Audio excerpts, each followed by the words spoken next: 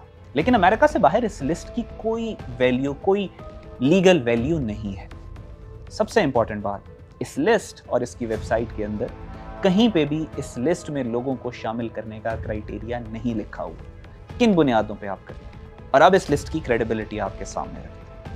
اس list کے اندر Russia کے president Vladimir Putin شامل ہیں, جن سے بھارت سمیت پوری دنیا کے بہت اچھے تعلقات ہیں. اسی لسٹ میں ایران کے ریلیجس لیڈر آیت اللہ خامنائی شامل ہیں. جی ہاں, ایران وہی ملک ہے جس میں بھارت چابہار پورٹ بنا رہا ہے, اور مودی کے دوست آبانی اڈانی انویسٹ بھی کر رہے ہیں. شمالی کوریا, نارتھ کوریا کے ہیڈ آف اسٹیٹ کم جون ان, وہ بھی اس لسٹ میں شامل ہیں اور پوری دنیا کے ان کے ساتھ تعلقات ہیں. یہاں پہ بات ختم نہیں ہوتی. ایک پروفیسر, ایک فلسفر رشیا کے رہنے والے, مشہور, جو اسکیٹالوجی کے اوپر, اینڈ ٹائمز کے اوپر ریسرچ کرتے ہیں, کتابیں لکھتے ہیں, جن کا نام الیگزینڈر ڈیوگن ہے, وہ بھی اس لسٹ میں شامل ہیں. اور اب سے چند مہینے قبل, پچھلے سال نومبر 2024 میں, الیگزینڈر ڈیوگن صاحب نے انڈیا کا وزٹ کیا, انڈیا کی ریاست کے انویٹیشن کے اوپر, اور ریاستی پروٹوکول کے ساتھ انہیں پورے انڈیا میں پھر آیا گیا. اور سب سے مزے کی بات, اس لسٹ میں بھارت کی 94 کمپنیز شامل ہیں, اینٹیٹیز کا نام استعمال کیا گیا, جن میں ہزاروں ملازمین ہیں جو کہ سارے اس لسٹ کے اندر موجود ہیں. اور اس سے بڑھ کر بھارت کے وزیر اعظم بھی ایک وقت ایسی ہی کسی لسٹ میں شامل رہے ہیں. انہیں گجرات کے قتل عام کی وجہ سے 10 سال تک امریکہ کا ویزا نہیں ملا تھا, کیونکہ وہ ایک نامزد دہشت گرد کے طور پر دیکھے جاتے تھے. اور اگر پاکستان, جس طرح یہ انڈینز کلیم کر رہے ہیں کہ یہ دہشت گرد ہیں اور بہت ہائیلی ڈیزگنیٹڈ ٹیررسٹ ہیں, سو کیا پاکستانیوں کو کیا ضرورت تھی کہ اتنا ہائی پروفائل آپریشن جو سندور والا انہوں نے ڈرامہ کیا, اور وہ ریاستی دہشت گردی کے نتیجے میں جو پاکستانیوں کو شہید کیا, ان کا جنازہ پورے پاکستان میں, کیا پاکستان کی ریاست کو یہی ملے تھے کہ پاکستان نے ان سے پڑھوانا تھا تاکہ پورے انٹرنیشنل میڈیا میں وہ آئے؟ یہ اسی طرح ہے کہ جب ان سے پوچھا, انڈینز کی پارلیمنٹ پہ جب دہشت گردی کا واقعہ ہوا, تو انہوں نے کہا وہ پاکستان نے کیا ہے. دنیا نے پوچھا آپ کے پاس ثبوت کیا ہے؟ کہتے وہ جو دہشت گرد تھے وہ پاکستان کا شناختی کارڈ لے کے آئے. اب انسان سوال کرنے پر مجبور ہے کہ یہ کون سے دہشت گرد ہوتے ہیں جو اپنے آئیڈینٹی کارڈ اور ساری شناختی علامتیں لے کے پہنچتے ہیں دہشت گردی کرنے کے لیے, وہ بھی کسی اور ملک میں. سو یہ اسی طرح کی بات ہے. یہ صرف اور صرف بھارت کا ایک پروپیگنڈا ہے, ایک جھوٹ ہے, اور ایک انفارمیشن اٹیک ہے, انفارمیشن وارفیئر کا اٹیک ہے پاکستان کے اوپر. بھارت کو یہ بات اب تک معلوم ہو جانی چاہیے کہ انفارمیشن کا دور ہے. دس از دا ایج آف انفارمیشن. آج یہاں پہ اس دور میں جھوٹ کی عمر بہت کم ہے. بھارت کو چاہیے کہ وہ اپنی فارن پالیسی اور انفارمیشن پالیسی پر نظر ثانی کرے.